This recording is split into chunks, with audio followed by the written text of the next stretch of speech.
आज भी हम देखें तो कहीं बाज़ार में, मार्केट में भी जितनी घटिया फिल्में, घटिया वीडियो, अश्लील वीडियो चलती है, घटिया साहित्य चलता है, इतना अच्छा साहित्य नहीं बिकता। या अच्छे साहित्य पढ़ने वाले बहुत कम लोग होते हैं।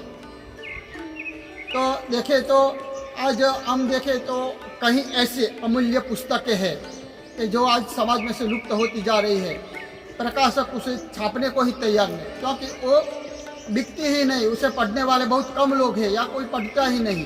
तो ये एक चिंतन का विषय है कि अगर आपके पास पैसा है, आप विद्वान हैं, तो आप समाज की ऐसी सेवा कर सकते हैं कि आप अपने पैसों से ऐसी पुस्तकें छपवा कर बिना मूल्य फ्री समाज में इसे दे सकते हैं। ये भी एक साहित्य की, सरस्वती की बड़ी सेवा ही है।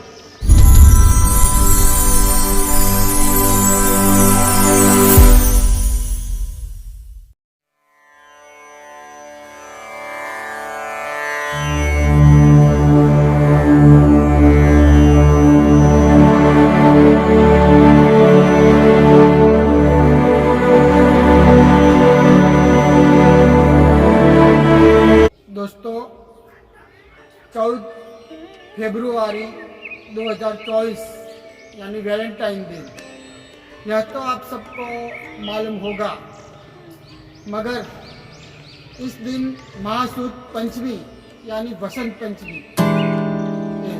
यह बहुत कम लोगों को मालूम होगा। यह हम हिंदू के लिए शर्मजनक बात है कि हमको वैलेंटाइन दिन की माहिती है, मगर बसंत पंचमी जो हमारा सरस्वती पूजन का दिन है, जिस दिन हम सरस्वती पूजन करते हैं, इनके बारे में नहीं मालूम है। मैं तो बहुत कम लोगों को इसके बारे में मालूम होता है।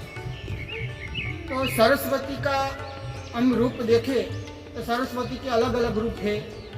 जैसे कि सरस्वती यानी विद्या, सरस्वती यानी कला, सरस्वती यानी ज्ञान। तो एक रूप सरस्वती का कला का है। तो इस समय के द्वारा, इस समय में ईश्वर की कला जो है वो विशेष रूप में प्रवृत्त होती है, क्रिएटिव होती है। इसी समय में ईश्वर की जो कला शक्ति है वो प्रवृत्त होती है। इसलिए इस दिन हम, इन समयों में हम सरस्वती पूजन करें, सरस्वती की आराधना करें तो हमें विशेष लाभ होता है। हम देखें तो इस समय में वसंत अपने सौंदर्य से पूर्ण रूप में खिली होती है। फल, फूल, रंग बेरंगी पुष्प आदि से वसंत खिली हुई होती है।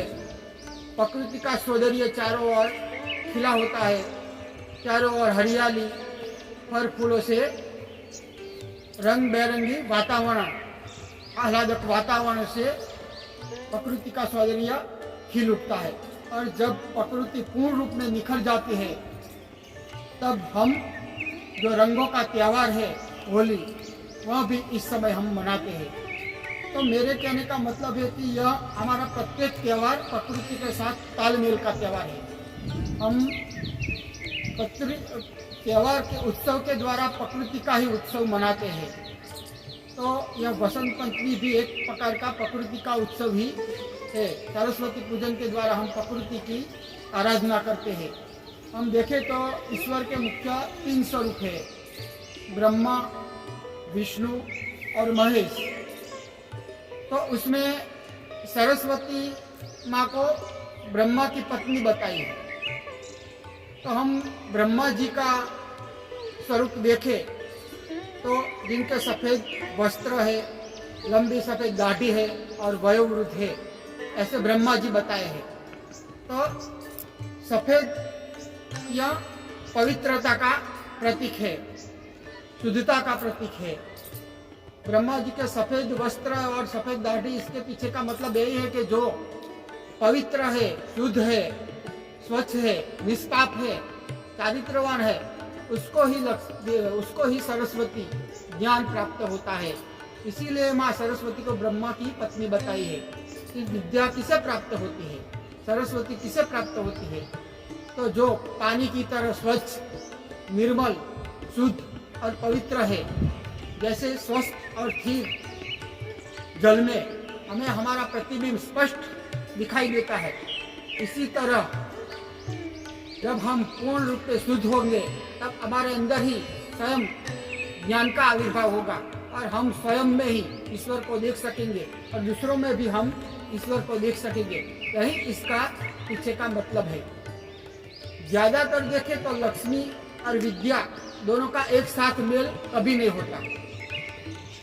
बहुत कम, शायद ही ऐसा कोई व्यक्ति हो कि जिसके पास लक्ष्मी और विद्या दोनों एक साथ होंगे। ज़्यादातर विद्वान व्यक्ति या विद्यावान व्यक्ति निर्धन या गरीब ही होता है। तो विद्वान व्यक्ति या तो किसी राजा का या तो आश्रित होता है या किसी के यहाँ नौकरी करता है। तो जिसके पास विद्या है इसके पास लक्ष्मी नहीं होगी और जिसके पास लक्ष्मी है उसके पास विद्या नहीं होती। इसीलिए लक्ष्मीवान देखे तो लक्ष्मीवान में अनेक दोष होते हैं, अनेक दोष और दुर्गुण से भरा होता है, जैसे व्यसन, पान गुटखा और शराब का व्यसन, अहम, ऐसे अनेक व्यसनों से लक्ष्मीवान भरा होता है। और लक्ष्मीवान के अंदर संस्कार हमें नहीं दिखाई देता और कभी किसी का अपमान कर देता है। और ऐसे ही हम देखें तो विद्वान व्यक्ति है, जो विद्यावान व्यक्ति है उसके पास सरस्वती नहीं होती, लक्ष्मी नहीं होती। जैसे कि भूतकाल में हम देखें तो तानसेन था बड़ा गायक और अकबर का अधीन स्वाधीन था। तो कालिदास बड़े पंडित थे और भोज राजा के आश्रित थे। तो मेरे कहने का मतलब है विद्या और लक्ष्मी की एक साथ कभी नहीं बनती। बहुत ही कम अपवाद ही कोई व्यक्ति ऐसा होगा जिसके पास लक्ष्मी और विद्या दोनों एक साथ होती है। तो विद्यावान निर्धन या गरीब क्यों है? तो इसके पीछे का कारण है तो ज्यादातर विद्यावान व्यक्ति का जीवन आदर्शों और सिद्धांतों से भरा हुआ होता है। विद्यावान व्यक्ति आदर्शों और सिद्धांतों के आधार पर वो जीता है। हम देखें तो कहीं भूतकाल में ऐसे विद्वान थे, पंडित थे जो अपनी विद्या बेचते नहीं थे। वह छात्रा को बिना मूल्य फीस लिए बिना पढ़ाते थे। छात्रा जो कुछ दक्षिणा प्रेम से दे तो इसका स्वीकार करते थे। बाकी किसी के पास आज की तरह ट्यूशन या किसी को पढ़ाना या विद्या बेचना उनका सिद्धांत नहीं था। तो इसीलिए विद्यावान व्यक्ति ज्यादा गरीबाई में हमें जीता हुआ दिखाई देता है। या तो विद्यावान या सिद्धांतों के आधार पर वो जीता है, वो सच्चा होता है, वो कभी किसी का बुरा नहीं कर सकता या गलत नहीं कर सकता, किसी को किसी के साथ छल नहीं कर सकता। आज जैसे हम धंधे में किसी के साथ छल करते हैं, झूठ बोलते हैं, ऐसा उससे नहीं आता या वो कर ही नहीं सकता। यह इसकी यह सिद्धांत है। वो भूखा मर जाएगा और वो प्रमाणिक और सिद्धांत से ही जीवन जिएगा। इसके पास जो है उसकी बाजार में कोई वैल्यू नहीं होगी, लोगों की दृष्टि में कोई वैल्यू नहीं होगी। जैसे कि उसकी आत्मविद्या, उसका ज्ञान उसका विकास में काम आएगा, मगर वो बाजार में उसका कोई मूल्य नहीं होगा, वो बेचने निकलेगा। आत्मज्ञान तो कितने लोग आत्मज्ञान लेने के तैयार होंगे और आत्मज्ञान आत्मविद्या को कितने लोगों की जरूरत है। बाजार जगत में तो भौतिक दृष्टि ही देखेंगे कि उसकी उपयोगिता क्या है, भौतिक उपयोगिता क्या है। तो मेरे कहने का मतलब है कि विद्यावान व्यक्ति है आदर्श से जीता है, इसीलिए वो दरिद्र होता है। आज भी हम देखें तो कहीं बाजार में मार्केट में भी जितनी घटिया फिल्में, घटिया वीडियो, अश्लील वीडियो चलती है, घटिया साहित्य चलता है, इतना अच्छा साहित्य नहीं बिकता या अच्छे साहित्य पढ़ने वाले बहुत कम लोग होते हैं। तो देखें तो आज हम देखें तो कहीं ऐसे अमूल्य पुस्तकें हैं कि जो आज समाज में से लुप्त होती जा रही है। प्रकाशक उसे छापने को ही तैयार नहीं, क्योंकि वो बिकती ही नहीं, उसे पढ़ने वाले बहुत कम लोग हैं या कोई पढ़ता ही नहीं। तो ये एक चिंतन का विषय है। अगर आपके पास पैसा है, आप विद्वान है, तो आप समाज की ऐसी सेवा कर सकते हैं कि आप अपने पैसों से ऐसी पुस्तकें छपा कर बिना मूल्य फ्री समाज में इसे दे सकते हैं। ये भी एक साहित्य की सरस्वती की बड़ी सेवा ही है। तो इसके पीछे का एक कुदरती नियम है। हम देखें तो जितनी शराब की कीमत है इतनी दूध की कीमत नहीं है, मगर फिर भी आज दूध से ज़्यादा शराब बिकती है या दूध से ज़्यादा शराब लोग पीते हैं। क्यों? जैसे दूध तो अच्छा है, शक्ति देने वाला है, और शराब तो हमारा स्वास्थ्य बिगाड़ता है, हमें दोषपूर्ण है। फिर भी शराब की कीमत ज़्यादा होने पर भी लोग आज दूध से ज़्यादा शराब पीते हैं। तो क्या, तो शराब मनोरंजन देता है और लोग मनोरंजन की दृष्टि से ही देखते हैं, नहीं उसके उपयोगिता से या आवश्यकता की दृष्टि से नहीं देखते। यह एक सोचनीय विषय है। आज हम क्या हमारे लिए मनोरंजन ही देखते हैं, मनोरंजन के ऊपर, मगर हमारे लिए जरूरी क्या है, आज नहीं तो कल जब व्यक्ति को एक दिन तो मालूम पड़ेगा कि शराब कितनी भी मगर सही रूप में सही मूल्य तो दूध का ही है, दूध ही उसके लिए आवश्यक है। तो मेरे कहने का मतलब है कि आज भी हम देखें तो यूट्यूब में भी जितनी अच्छी गलत या घटिया वीडियो चलती है, जैसे जादू टोना, यंत्र तंत्र मंत्र, लोगों को छलना, ऐसी वीडियो, इतनी अच्छी वीडियो नहीं चलती। या अच्छी वीडियो दिखने वाले बहुत ही कम लोग हैं।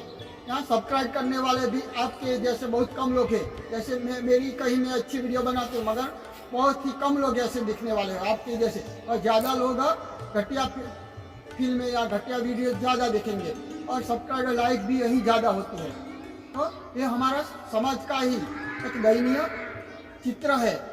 तो मेरे के नाम आज सरस्वती पूजन का दिन है, बसंत पंचमी यानी, तो इस दिन हम कुछ वास्तविक रूप में पूजन करें, हमारा जीवन शुद्ध बने, पवित्र बने, निष्पाप बने, यही सच्चा पूजन है। तो आज के दिन हम भगवान से यह प्रार्थना करें, भगवान से मैं प्रार्थना करें हमारे जीवन शुद्ध बने, चारित्रवान बने, निष्पाप बने, पवित्र बने और हम सब में माँ सरस्वती की कृपा प्राप्त हो, ऐसी मैं ईश्वर को प्रार्थना करता हूँ।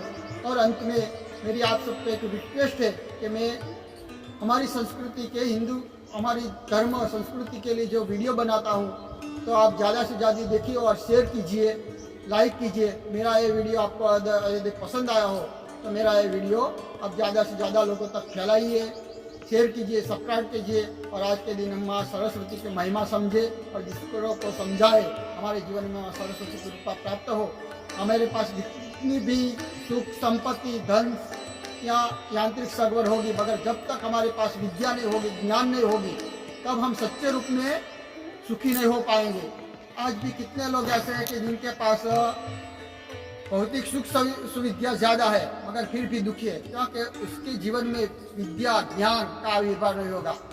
सच्चे रूप में हम सुखी तभी बनेंगे, हमें सच्चा ज्ञान प्राप्त हो, विद्या प्राप्त हो। तो आपका जीवन विद्या ज्ञान से मोर की तरह, जैसे मोर कला करता है, सरस्वती का मोर है, वो कला करता है, कला उसका जीवन पूर्ण रूप में खिला होता है। ऐसे हमारा जीवन कला युक्त हो, पूर्ण रूप में खिले, ऐसी माँ सरस्वती को प्रार्थना करे।